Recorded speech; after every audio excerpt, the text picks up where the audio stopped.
તો ચૂંટણી દરમિયાન પક્ષ વિપક્ષ દ્વારા વિકાસના મસમોટા દાવાઓ કરવામાં આવે છે। લોકો પાસેથી મત મેળવવા નેતાઓ આંબલી બતાવી અને વોટ બેંકની રાજનીતિ કરે છે, પરંતુ વાસ્તવિકતા કંઈક અલગ જ હોય છે।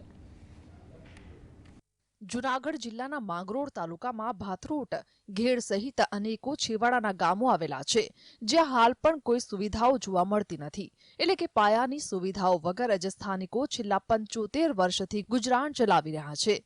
ચૂંટણી આવે એટલે નેતાઓની અવરજવર જોવા મળે છે, તે બાદ તેઓ આ વિસ્તારમાં ભટકતા પણ નથી। ચૂંટણી બાદ માત્ર નેતાઓનો વિકાસ જોવા મળે છે, પરંતુ છેવાડાના ગામો વિકાસથી દૂર રહે છે। જોવા જઈએ તો માંગરોળ તાલુકાના અનેક ગામોમાં સ્વતંત્રતા પછી પણ વિકાસના દ્રશ્યો દેખાતા નથી। આ તમામ વિસ્તારમાં પાણીની ખૂબ વિકટ સમસ્યા છે। અહીં સપ્તાહમાં એકવાર પાણી આવે છે, જ્યારે બાકીના સમયમાં તેઓ તળાવમાંથી પાણી પીવા મજબૂર બન્યા છે। પાણી અમારે બાલાગામથી આવે છે, જોધાવાઈનું। એમાંથી હપ્તામાં એક વખત આવે છે, એટલે હપ્તામાં એક વખત પાણી આવે છે, એ તો અમે ગામ લોકોને આપવાનું જ હોય। છતાંય ગામ લોકોને વધારે જરૂર પડે પાણીની, 3 દિવસે 4 દિવસે, તો અમારે આ પાછળ પીવાલાયક પાણી જ છે તળાવમાં। એ અમારો સ્ટોક કરેલ છે કે વરસાદમાં પાણી આવે ને એ અમે તળાવમાં ભરી લઈએ છીએ, એટલે ગામ લોકોને અમે આપીએ છીએ 4-5 દિવસે પાણી। ભાથરોડ ગામ સહિત નજીકના અનેક ગામો રોડ, રસ્તાઓ, પાણી સહિત ટ્રાન્સપોર્ટેશનની અસુવિધાઓથી સજ્જ જોવા મળે છે। વિદ્યાર્થીઓને સ્કૂલ કે કોલેજ જવા માટે સમયસર એસટી બસ પણ મળતી નથી, માટે અનેક વિદ્યાર્થીઓ શિક્ષણ વગર ખેત મજૂરી કરવા મજબૂર બન્યા છે।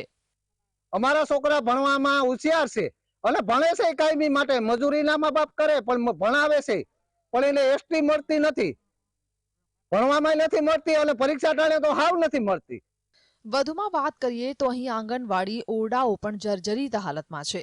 બાળકો જીવના જોખમે અહીં અભ્યાસ કરે છે। સ્થાનિકો કે આંગણવાડી વર્કર તરફથી અનેક વખત રજૂઆતો કરવા છતાં કોઈ નિકાલ આવતો નથી। હેલ્પર બેન સૌને અમારે આંગણવાડીમાં અમારે 20-22 છોકરા આવે છે સાહેબ, અમારે આમાં કોઈ પણ સુવિધા નથી।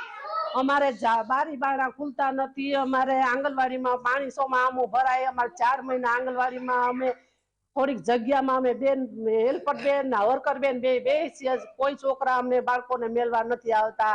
બાઈઓ આવી રીતે કેમ મેળવા આવે, અમારે બેહાતું એમ નથી। અમે રજૂઆત કરી કેટલા વાર, અમે સરપંચને બોલાવ્યા, મંત્રી સાહેબને બોલાવ્યા, અમારે જોઈ ગયા તો અમને કઈ જવાબ આપ્યો નથી। વડાપ્રધાન મોદી ભલે વિકાસની કે જીડીપીની વાતો કરતા હોય, પરંતુ અહીં ન તો વિકાસ દેખાય છે ને ન તો સ્થાનિકો માટે કોઈ પાયાની સુવિધાઓ। ગ્રામજનો માટે પીવાલાયક પાણી નથી, તો બીજી તરફ રાજ્ય અને કેન્દ્ર સરકાર નલ સે જલની વાતો કરે છે।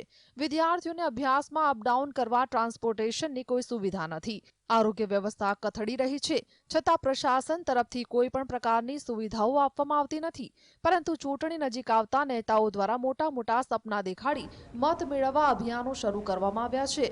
તેમને માત્ર મતથી મતલબ છે, વિકાસથી નથી। Bureau report.